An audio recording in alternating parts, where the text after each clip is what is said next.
한글 알파벳, 한글 자음이라고 그러죠. 지읒, 비읒, 티읒, 시읒, 이상 사이는 각오가 되어 있음, 이런 메모가 적혀 있고, 그 밑에 최재형 목사와 이석기 의원을 제거자 명단에 집어넣은 게 또 별도로 또 발견이 됐습니다. 그건 뭐냐면 지읒은 정보사, 비읒은 방첩사, 시읒은 수방사, 이런 식으로 이니셜만 적어놓고 이상 4명의 사령관은 각오가 되어 있다. 그러니까 최재형 목사가 누구를 만나고 일정이 어떤 일정이고 위치가 어느 위치에서 지금 활동하고 있는지를 여인형 방첩사령관 측에서 서울경찰청에 의뢰를 해가지고 위치 추적을 하고 제가 가는 곳마다 미행을 하고 그렇게 해왔던 겁니다. 끔찍합니다. 그럼에도 불구하고 제가 이렇게 살아서 여러분 앞에 서 있네요. 할렐루야. 조선일보가, 나는 이거 꼭 고발해야 될 것 같아요. 조선일보가 정말 나쁜 집단들이에요. 저 조선일보는 언론사라고 할 수가 없고 정보유통회사 직원들인데, 정보유통회사 직원들도 정상적이지가 않고 자기 회사의 돈벌이, 기득권, 권력과의 유착, 권력을 측면 지원하고 권력과 유착해서 자기 세를 부풀려 나가고 부를 축적하고 이런 데 혈안이 되어 있는 집단인 것 같아요. 당사자만 안다고 그랬잖아요. 제가 말씀을 드리자면 작년 10월 27일 날이 제 생일입니다. 제 생일날 TV조선이 1시간짜리 최재형 목사를 음해하는 방송, 특집 방송을 냈어요. 1회 방송.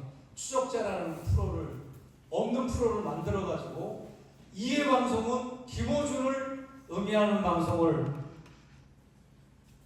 한 겁니다. 10월 27일 날이니까 제 방송이.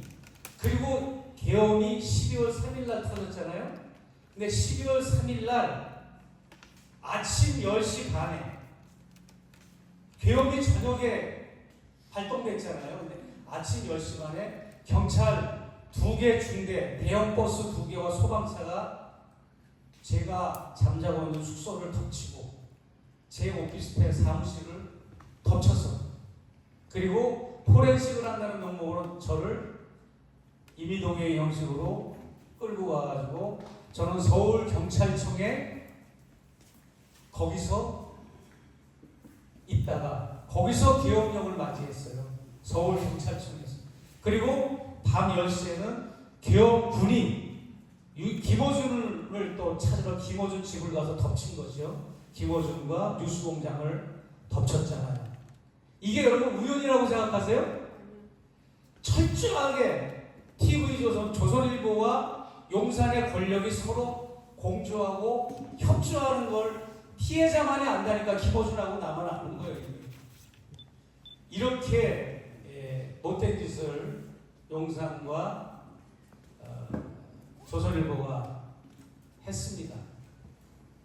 양면성이 있는 거죠. 그러면서도 또 반면에 김건희가 조선일보는 폐간시켜야 된다고 또 말한 녹취록이 나왔잖아요. 양면성이 있는 겁니다. 서로 공조하는 것도 있고 딜하는 것도 있고. 김건희 녹취록을 안 틀었잖아요. 명태균 그 사건에서 조선일보가 가지고 있다가 권력과 딜을 하려고 보도를 안 한 거죠. 그 어마어마한 걸 왜 보도를 안 합니까? 아무튼 그러고 제가 가는 곳마다 인사동의 낭만이라는 식당, 여기 우리 이양재 사장님도 저하고 자주 가는 편인데 그 낭만이라는 식당을 가면 조선일보가 나를 미행해가지고 낭만이라는 식당에 낙서를 한 것까지 찍어서 그거를 뉴스로 보도를 하는 게 지금도 유튜브에 올라가 있습니다. 낙서한 게 내용을 이제 꼬투리를 잡은 거죠. 그 내용을 내가 말씀을 드리겠습니다. 오늘의 강연의 핵심이기도 해요. 제가 낙서한 게 아무렇게나 시무렁시무렁 되지는 않았을 거 아닙니까? 뭐라고 낙서를 했는가 하면 아무리 목말라도 자주의 이슬과 주권의 샘물과 주체의 우물물이 아니면 마시지 않으리라. 그렇게 낙서를 썼는데, 주체라는 말을 북한에서 쓰는 말인데 최재형 목사가 썼다고 그거를 좌담회를 열어가지고 그거를 까기도 하고 프로에 뉴스에 꼭지로 계속 내보내기도 하고 저를 음해하는 1시간짜리 특집 방송에 그것도 포함을 시켰습니다. 그러면 최재형 목사가 왜 그 자주와 주권과 주체를 그렇게 내가 강조를 했을까요? 지금 우리가 뭐 남북 정상회담을 하니 북미 정상회담을 하니 통일을 해야 하니 남북 관계가 복원돼야 하고 회복돼야 하니 이런 그런 관심을 많이 가지고 계신데, 여러분이 사실은 번지수를 잘못 찾은 거예요. 그 이전에 우리가 꼭 배워야 되고 놓치지 말아야 될 것을 우리가 간과하면 그 나머지는 이루어질 수도 없고, 이루어진다 해도 오래가지 못합니다. 이거를 우리가 명심하지 않으면 언젠가는 우리가 윤석열 김건희를 쫓아냈지만 언젠가는 또 다른 윤석열 김건희가 나타날 거고, 이 문제 해결하지 못하면 언젠가는 이승만 박정희가 또 나올 거고, 언젠가는 전두환 노태우가 또 등장할 거고, 머지않아 이명박 박근혜가 또 집권할 수가 있는 게 대한민국의 구조입니다. 어떤 문제? 분단 문제 해결. 분단 문제 해결인데, 그 분단 문제 해결은 뭐 누구나 다 필요성을 알고 있죠. 그 원동력이 뭐냐? 바로 자주와 주권과 주체, 이 세 가지 정신 무장을 우리가 하지 않으면 이루어질 수가 없는 부분이 바로 분단 문제다. 여러분, 우리는 너무 해외 미국이나 사대주의 그게 이게 좀 박혀서 그런지 너무 그런 성향들이 많아요. 우리 것이 좋은데, 제가 이민 초기에 제가 로스앤젤레스에 처음에는 동부 워싱턴 벌티모어로 제가 이민을 갔다가 서부로 나중에 다시 재이민을 온 케이스인데요. 제가 서부로 오니까 롱비치항에 롱비치 컨벤션 센터에서 뭘 했는가 하면 세계 주거문화대회를 했어요. 주거문화대회를 열었는데 각국의 주거문화를 설치를 직접 정원이나 집을 거기서 하는 거예요. 하서 출품을 하는 건데, 대한민국의 초가집이 1등 했어요, 그때. 그러니까는 우리 농부들이 그렇게 뼈 빠지게 논밭에서 하루 종일 일하고 들어와서 그 이튿날 거뜬하게 또 나가서 일할 수 있는 비결이 뭐냐? 황토흙을 벽에 바르고 바닥에 구들장을 깔고 부뚜막에 불을 떼고 이러고, 정말 뭐 보리밥이나 이런 거 정말 이게 우리 말하자면 자연식을 먹고 또 일터로 나가는 이런 것이 세계인이 봤을 때는 열광하는 정도로 대단한 과학적이고 인체 생리학적으로 매우 뛰어난 그러한 주거문화인데, 우리가 그 귀한 걸 우리만 모르고 세계인들이 그랜드 배상을 줘도 우리는 그 가치를 모르고 아파트 좋아하고 전원주택 좋아하고 그러잖아요. 네?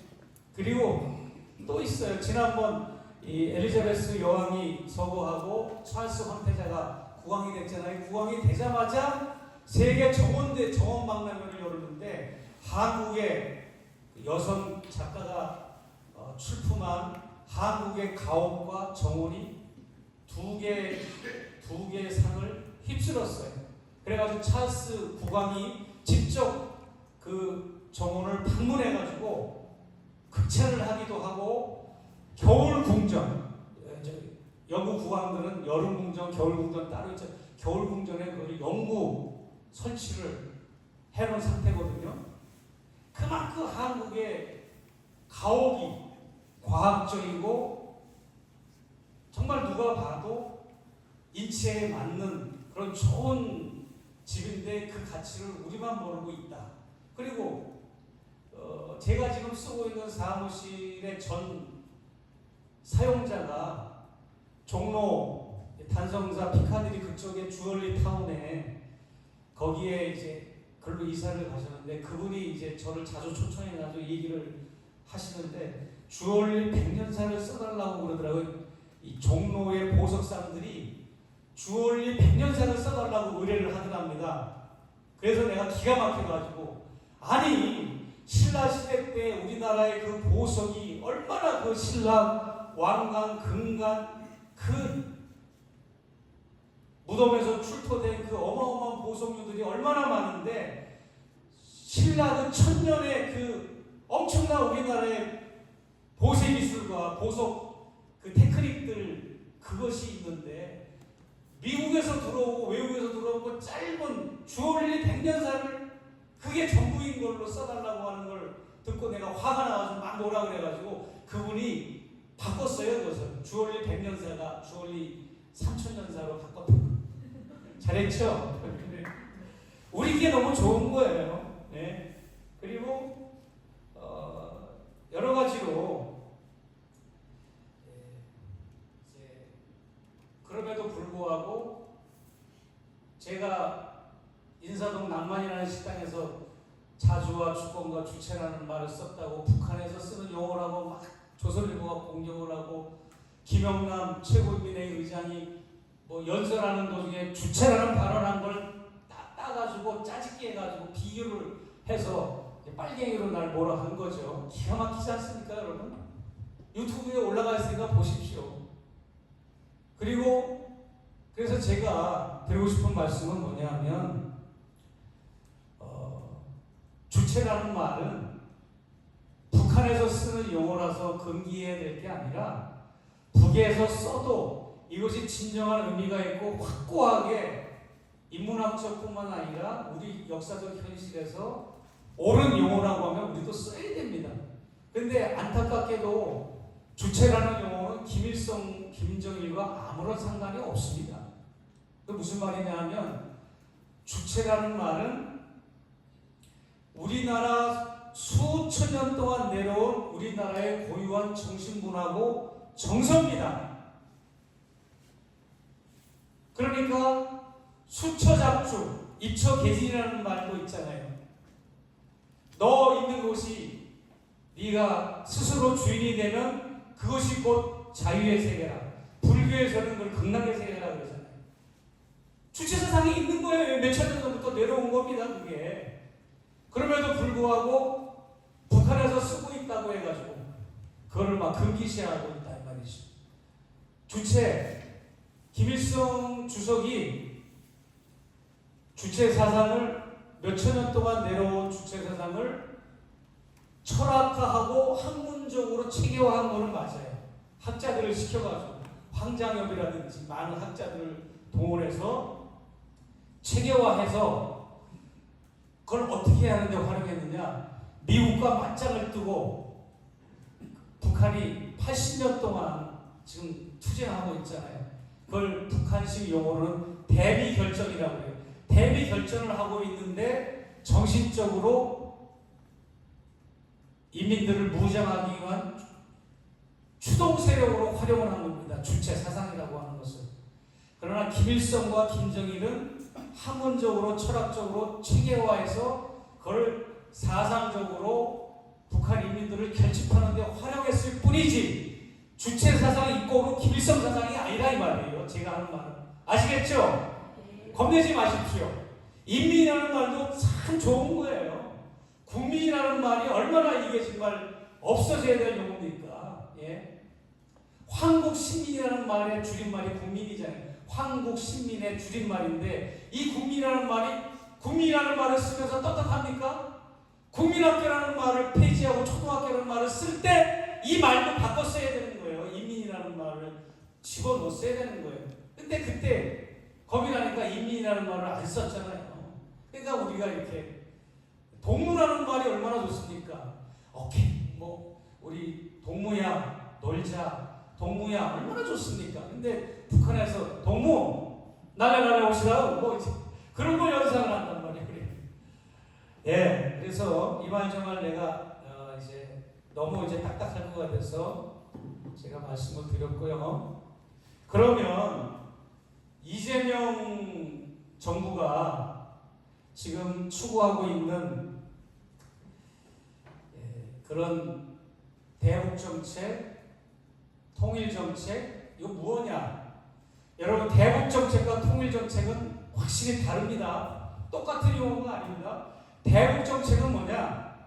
대북 정책은 외교부, 국방부, 그 외에 여러 정부 30개가 가까이 되는 정부 부처에서는 대북 정책을 세울 수가 있어요. 그러나 통일 정책은 통일부가 세우는 겁니다. 근데 대북 정책은 남북 관계의 그 농도에 따라서 북을 적대시할 수도 있고 여러 가지 다양한 정책이 시시각각으로 바뀔 수가 있어요. 대북 정책은.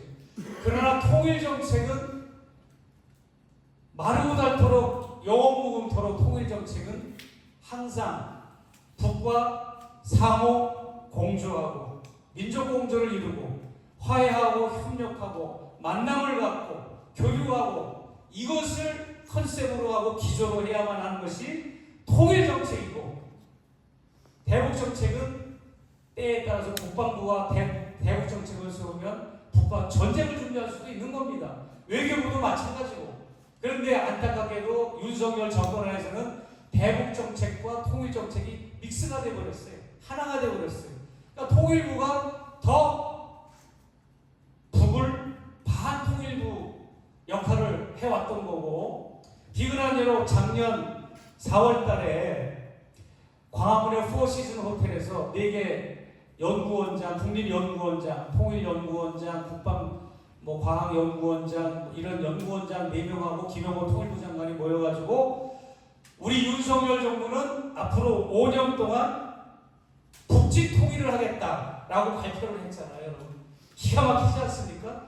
이승만 정권도 살그머니 꼬리를 내린 북짓 통일을 공공연하게 광화문 한복판에서 북짓 통일을 하겠다고 발표를 한 게 윤석열 정권입니다.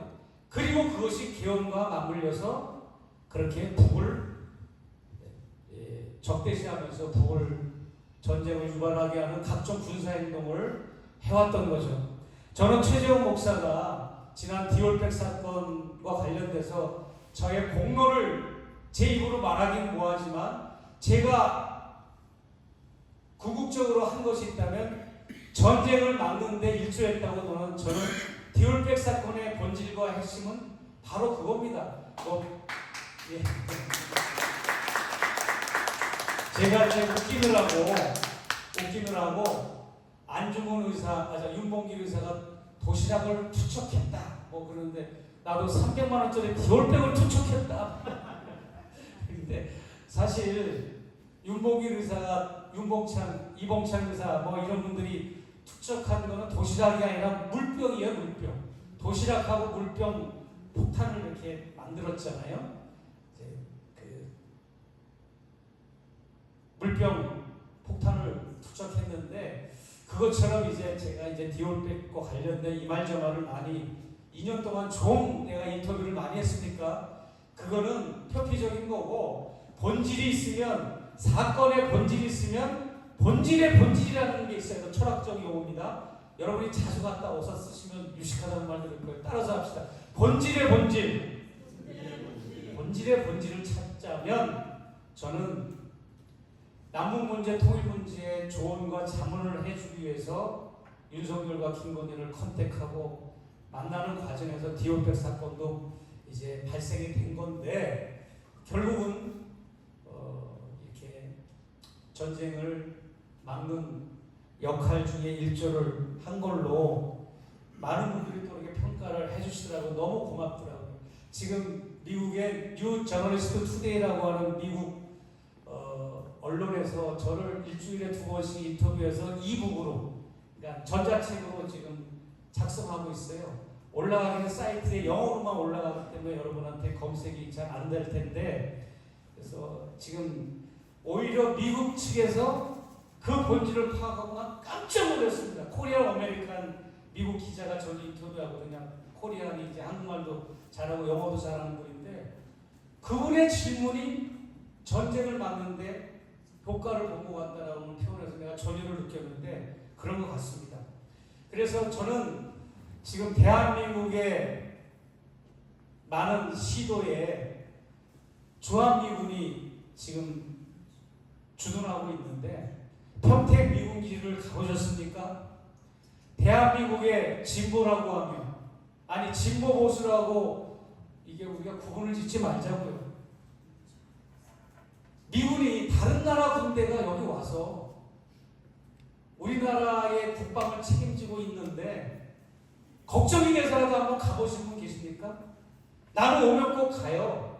현경택 선생이라고 평택에서 활동하는 주한미군 그 감시하는 분이 계신데 그분이 딱 가면 쌍만원경하고 현황판하고 딱 기다리고 있어요. 그래서 쫙 한 바퀴를 자기 차로 돌려주고 만원경으로 보여주면서 저기는 뭐 세균 실험을 하는 장소입니다. 저기는 헤드쿼터 주한미군 사령관 겸 유엔 사령관이 근무하는 새로운 지역입니다. 그 다음에 저기는 벙커가 청계산 그 벙커가 이쪽으로 이전해가지고 지금 4조를 들여가지고 새로 지어서 오픈한답니다 하면서 쭉 설명해주면 저기 토마호크 미사일입니다 하고 설명을 해줘요. 여러분 해외 교편이 내가 와서 저도 걱정돼가지고 이렇게 주한미군들이 와서 뭘 하나 감시를 하는데 여러분들은 여기 사는 원주민들은 아닙니까?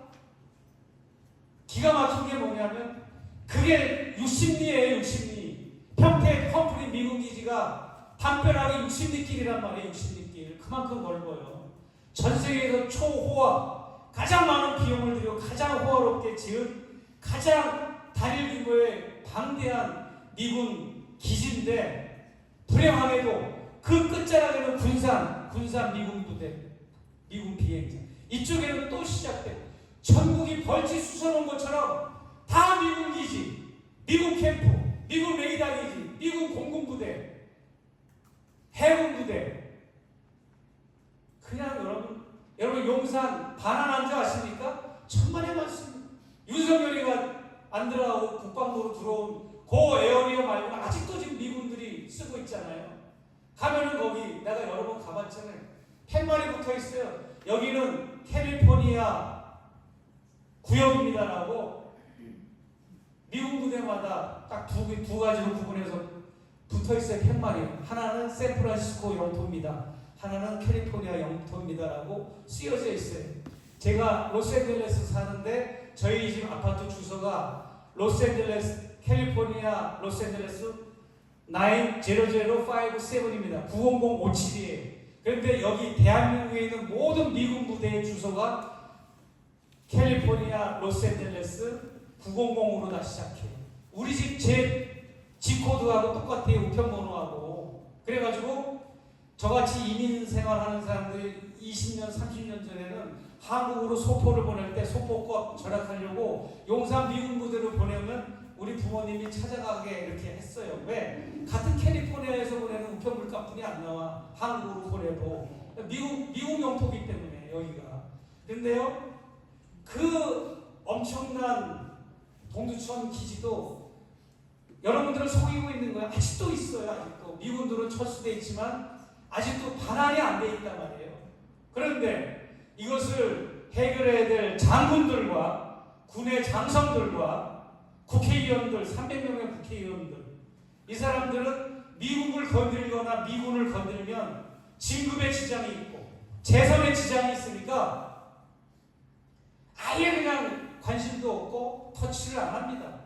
자주와 주권과 주체정신이 결여된 장군들과 국회의원들이 우리나라를 지금 이렇게 지도자로서 책임을 맡고 있다는 것이, 책임자가 됐다는 것이 불행한 겁니다. 그 중에 겨우 한두 사람 꼽을 정도입니다. 장군들 중에, 국회의원들 중에. 노회찬 의원이 삼성 엑스파일 터뜨리니까 고참 국회의원이 상담실로 불러가지고 그랬대잖아요. 노 의원, 앞으로 재선하고 삼선하려면 미국하고 삼성은 건드리는 게 아니야. 그런 말 아시죠? 예? 여러분 그 정도로 지금 우리는 해외여행을 그렇게 내가 오늘도 공항에 왔지만 공항이 북새통이야. 내가 미국 우리 집 왔다 갔다 하고 해외 많이 왔다 갔다 하는 사람이니까 여름방학 버케이션 시즌이나 연말 연시뿐만 아니라 평소에도 주말이면 분명 그렇게 잘 살아요. 대한민국이 좋은 차 타고 좋은 아파트 살고 좋은 단독주택 전원주택에 살고 빌딩이 막 그냥 목이 꺾어질 정도로 고층 빌딩들이 전국에 다 이렇게 세워지고 이렇게 잘 살면서도 자기네 나라 주권 자기 나라 이 국방은 외국 군대에다 다 방치해두고 하나도 신경을 안 써. 주한미군이 여기 와서 뭘 하는지 관심도 없고요. 예? 여기 로널드 레이건호가 제주공항에 아마 정박을 며칠 동안 한 모양이야. 내 그 오피스텔이 교보문고에서 세 번째 빌딩에 르미에르 오피스텔이라고 있었어요. 거기에는 광화문에서 집회하러 시골에서 상경하신 분들 잠자리도 제공해주고 그러느라고 아예 비밀번호를 공개를 해놨는데 하루는 띠띠띠띠 누가 누르고 들어와서 남자가 시닥시닥거리면서 들어오는 거야. 어디서 오셨습니까? 제주도에서 올라왔대. 왜 왔습니까? 했더니 환경부를 들려도 들어쳐먹지도 않고 청와대를 들어가도 들어쳐먹지도 않고 박근혜 때 얘기예요.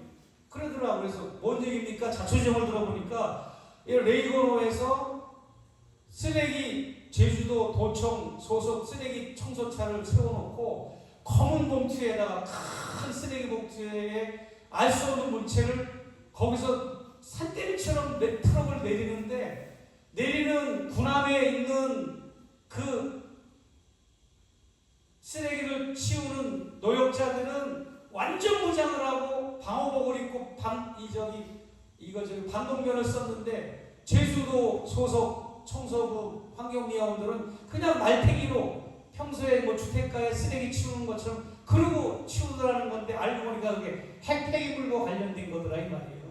그렇다고 그것을 청와대도 진정을 하고 환경부도 진정을 하고 또 국방부도 진정을 하면 서로 탁구공 치더니 서로 미루는데 국방부는 환경부에 알아보라고 환경부는 청와대에 알아보라고 청와대는 소파 협정이니까 어느 부서로 가보라고 이런 식으로 했다는 거예요. 이런 거 하나하나 우리가 자주와 주권과 주체가 결여되면 안 되는 거죠.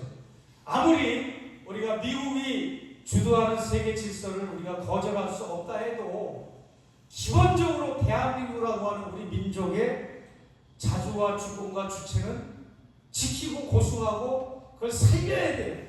그런데 지금 이재명 정부도 안타깝게 그게 부족하다 이 말이에요.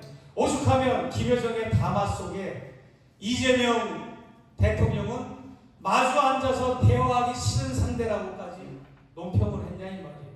왜냐하면 한미동맹을 더 윤석열보다 더 많이 강화를 해야 한다잖아요. 한미동맹을 강화하고 한미합동군사훈련을 강화하고 그래서 내가 그냥 계속해서 컴플레인을 넣었어요. 그랬더니 엊그제 저 때문에 그랬다고 보진 않지만 제가 지난번 향리교회에서 강연할 때도 그때 많이 보도들을 인용해서 이게 아마 들어갔는지 내가 했던 워딩하고 똑같이 북한은 한미합동훈련에 대해서 무척 예민하게 생각합니다. 제가 했던 워딩을 그대로 비행기 안에서 쓰더라고요. 근데 어찌됐든 이 북한의 눈높이를 맞추고 내재적으로 접근하려면 민족공조를 이루어야 된다는 원리는 어느 정권이 들어서도 잊지 말아야 될 부분입니다. 그럼에도 불구하고 이재명 대통령이 미국의 외교가 성공적으로 이루어지게 되고 그 다음에 이제 관세협정 성공적으로 에이펙 성공적으로 다 좋아요. 아주 잘하는 부분은 칭찬해야죠.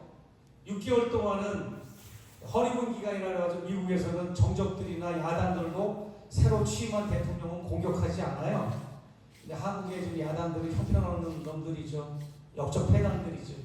근데 어쨌든 저는 남북관계 문제나 통일 문제만 바라보고 그 부분만 내가 전문 분야니까 그 부분을 평가하자면 이재명 대통령이 획기적인 이제 액션을 취해야 됩니다. 뭐냐? 제가 가는 곳마다 주장하는 겁니다. 대통령 취임할 때 그 짧은 취임 선서식을 저 국회 로텐더홀에서 했잖아요. 지난번에 취임식 행사가 별도로 없었어요. 이 선서 때문에 간단하게 했잖아요. 나는 헌법을 준수하고 어쩌고저쩌고 하고 조국의 평화적 통일을 위해 힘쓴다고 맹세를 하고 딱 손을 내렸잖아요. 그리고 헌법 66조 4항에도 대한민국 대통령은 조국의 평화적 통일을 위해 성실한 의무를 진다라고 되어 있어요. 지게를 진다, 십자가를 진다 할 때 진다. 그러면 내가 이재명 대통령이라면 이렇게 할 것 같아요. 기자회견을 열어서, 특별 기자회견을 열어서 친애하는 국민 여러분, 저는 이제 취임한 첫 해고 조각을 무사히 마치고 내각이 정부 부처가 이제 새 출발을 하면서 견고하게 이제 시작을 했습니다. 저는 이제부터 5년 이 일을 다 하는 날까지 모든 정부 부처를 통일지향적으로 작동하고 운영하겠습니다 라고 발표해야 돼요. 그렇습니까? 그렇게 동의하십니까? 그래야만이 대한민국 대통령으로서 5년 동안 이 맹세 선서를 폼으로 합니까? 안 지킬 거면 하지를 말아야지. 근데 맹세를 하고 헌법에도 딱 66조 사항에 그렇게 하라고 딱 지시를 내렸잖아요. 그러면 교육부는 교육부 고유의 업무가 있고, 외교부는 외교부 고유의 업무가 있고, 국방부는 국방부의 고유의 업무가 있고, 정부의 30개 가까운 정부 부처의 고유한 업무가 있지만 이재명 대통령은 그 모든 정부 부처의 고유한 기본 업무를 수행하되 이것은 통일이 된다는 전제 조건하에 통일지향적으로 그 방점을 두고 몰고 가야 되는 거예요. 그래야만이 5년 동안 통일의 기초가 놓여지는 거고 기반을 다지는 그 결과를 다음 이 대통령한테 물려줄 수가 있는 겁니다. 맞습니까? 그렇지 않고 인생, 외교, 국방 여러 가지 여러 사안과 이슈 중에 맨 꼴찌로 통일 해도 되고 안 해도 되는 거 이런 쪽으로 그냥 말단에다가 이거 통일이라고 하는 어젠다를 집어넣으면 이거는 대한민국 대통령으로서 자격이 안 됩니다. 그럼 또 여기 청중들 중에 이렇게 말하는 분이 계실 겁니다. 지금 북한에서 대한민국을 제1의 적대적 교전국가로 설정하지 않았습니까? 그런데 북은 통일을 안 하겠다고 저렇게 헌법에서도 명시하려고 그러고 모든 교과서에 이미 명시를 했고 모든 언론에도 통일 로고 다 빼버리고 한반도 로고 다 빼버리고 심지어는 북한에도 지하철역이 있는데 선봉역 무슨 역이 있는데 통일역이라고 있는데 통일역에 통일자를 빼버리고 그냥 역자만 남겨놨어. 역만 남겨놨어. 그냥 역 통일역인데 그 3대 헌장탑을 콩가루 부수듯이 폭파해버려가지고 아니 흔적도 없이 사라져버렸습니다. 3대 헌장탑이. 거기 내가 그 대리석으로 기증한 것도 있거든요. 그때 그 안에 룸이 있어가지고 양쪽에 룸이 있거든요. 여러분 북이 이렇게 결단을 내리기까지는 얼마나 문재인 정부와 윤석열 정부의 깊은 상처와 실망과 배신감을 느꼈으면 통일을 안 하겠다고 하는 것뿐만 아니라 대한민국을 제1의 적대적 교전국가로 설정을 하고 대남기구를 뭐 여러 가지 명칭이 있었는데 이제 우리 이창희 박사님 가셨나요? 대남기구를 군사적인 용어로 바꾸고 인민군 안에서 관리하는 쪽으로 넘겨버리는 거예요. 실제로 교전국가로 설정을 한 겁니다. 대한민국을. 통일의 파트너는 이미 물 건너가고 그러면은 우리가 북한은 저렇게 통일할 마음도 없는데 우리만 무슨 통일 부르짖는 무너진다고 되겠습니까? 라고 우리가 이제 반문할 수도 있는데 그렇지 않습니다. 우리가 그동안 북을 너무나 민족의 앵글로 바라보지 않고 내재적 접근을 하지 않고 그랬던 부분들 다시 한번 우리가 응집을 하고 이것을 한국의 통일운동 단체들이 해체가 되고 나서 모였어요. 북에서는 이제 통일을 안 하겠다 그러니까 한국에 있는 6.15 범민련 민화협 모든 통일운동 단체들이 해체가 됐잖아요. 해산돼 버리고 해산됐지만 우리가 그럼 앞으로 뭘 해야 되느냐고 해서 여러 번 모였는데 그 모인 어젠다 타이틀이 뭐냐? 반제 자주 노선을 해야 된다. 그런 타이틀을 내세우고 이제 그런 일을 합시다라고 이제 통일운동 단체들이 그런 기치를 좀 들고 있어요. 그게 바로 제가 지금 얘기한 자주와 주권과 주체를 지키자고 하는 그 코드와 맞물리는 거로 여러분이 이해하면 참으로 좋을 것 같습니다. 이 땅의 주인은 나다. 우리나라의 주인은 나지. 저 미군이 아니다.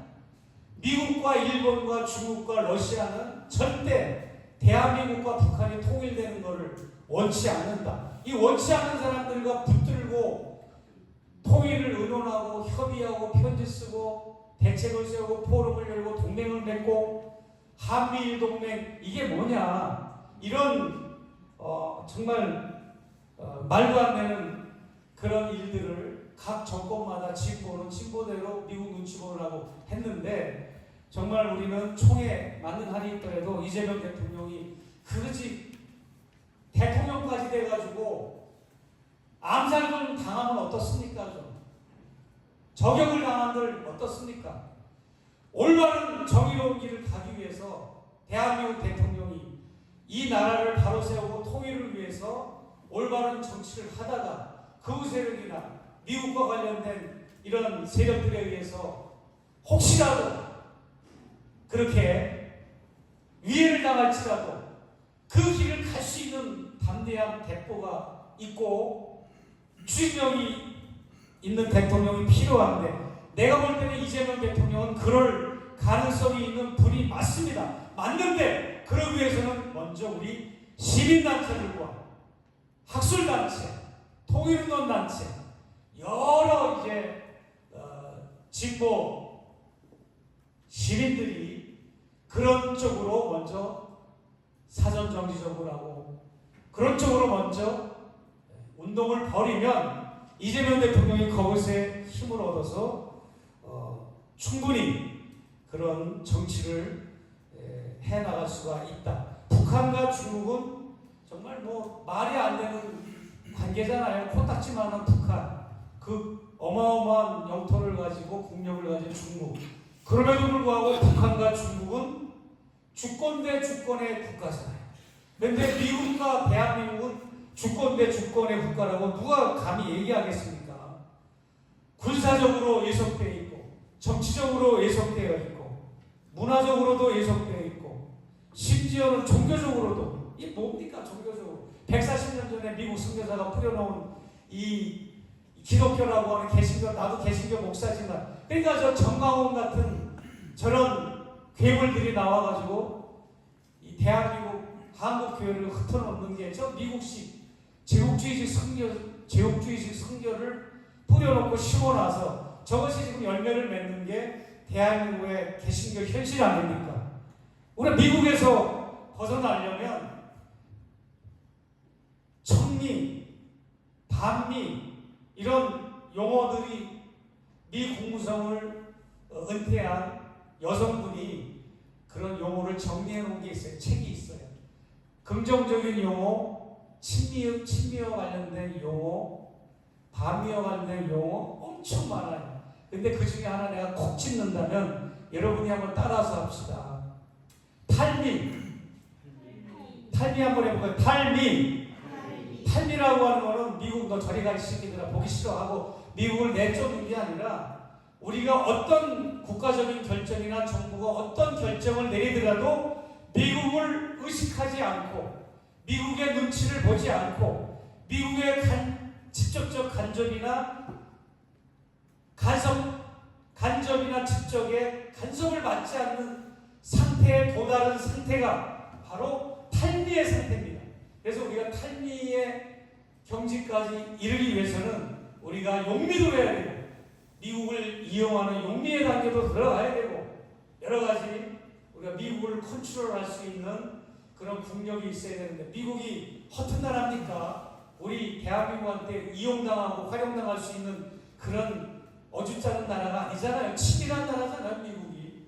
문재인 대통령이 당선되니까 문재인이라고 하는 개인이 친북적이고 통일지향적인 캐릭터라는 것을 파악한 미군 측에서 급조해가지고 뭘 만들었습니까? 5.14 대북 촉보부대라는 걸 만들었어요. 주한미군 산하에. 여러분이 검색해보세요. 내가 민변에서 강연하다가 이 말을 해가지고 기자들이 앉아있었는데 이게 막 급속도로 퍼졌어요. 다 나와 있습니다. 그러니까 그때 나타난 인물이 미국이 앞세워서 나타난 인물이 정광훈입니다. 문재인을 막 잡아 끌고 문재인을 막 악마화하고 문재인이 빨갱이라고 그런 놈이 5.14 대북 촉보부대를 미군이 만들어서 미국의 인프라 실제로 인원으로 파견하는 촉보 요원도 보내고 또 여러 가지 또 테클리전스라고 그러죠.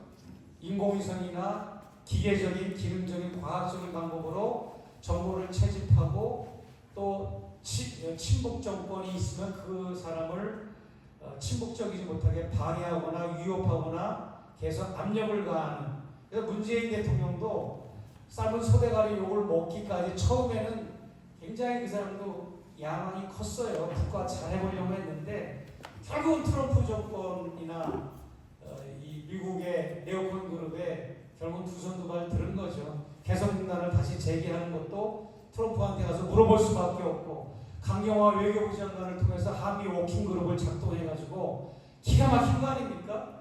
예? 우리 여기 전영일 작가가 잘 알아요. 이창희 박사님. 예?